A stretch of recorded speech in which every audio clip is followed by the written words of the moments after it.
Indikasi Putri Chandrawati selingkuh dengan ajudannya Nofriansyah Yosua Huta Barat alias Brigadir J terungkap di persidangan.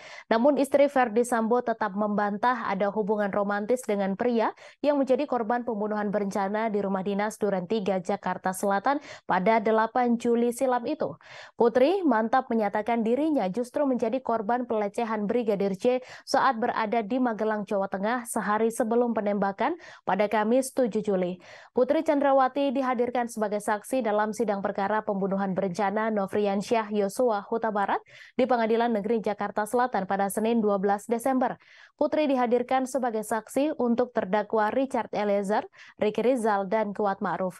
Indikasi Putri Chandrawati selingkuh dengan Brigadir J terungkap dari pemeriksaan Putri menggunakan alat deteksi kebohongan atau poligraf saat masih proses penyidikan. Jaksa penuntut umum mulanya bertanya soal hubungan Putri dan Brigadir J. Putri sedikit terkejut dan menanyakan maksud dari pertanyaan jaksa penuntut umum.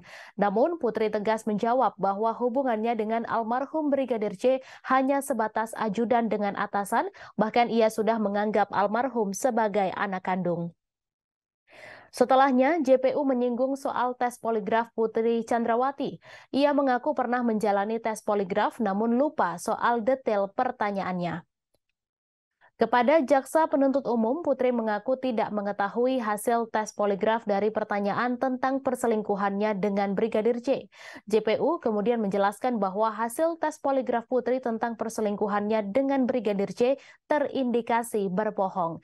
Namun Putri tetap mengaku tidak mengetahui sama sekali terkait hasil tersebut. Pada kesempatan yang sama, Putri mantap menyatakan dirinya menjadi korban pelecehan oleh Brigadir J saat berada di Magelang. Hakim mulanya menanyakan pengetahuan Putri soal syarat anggota Polri dimakamkan secara kedinasan. Istri Verdi Sambo itu mengaku sering menghadiri acara pemakaman anggota Polri. Namun ia tidak mengerti proses maupun syarat anggota Polri dimakamkan secara kedinasan. Hakim lantas menerangkan persyaratan pemakaman kedinasan bagi anggota Polri sekaligus menyinggung soal pemakaman Brigadir J.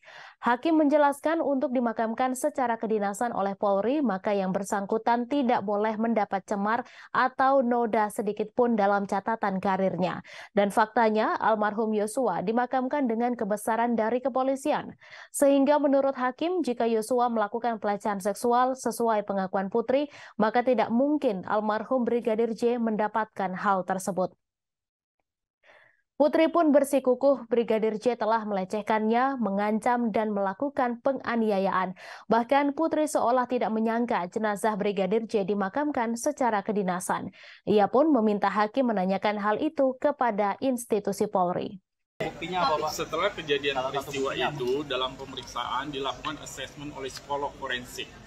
Jadi, hasil dari psikolog forensik itu disampaikan dalam bentuk laporan apsikor yang membuktikan bahwa keterangan itu konsisten dan tidak terdapat maling ngering atau keterangan atau informasi atau pernyataan yang dilebih-lebihkan atau pernyataan yang dibuat-buat.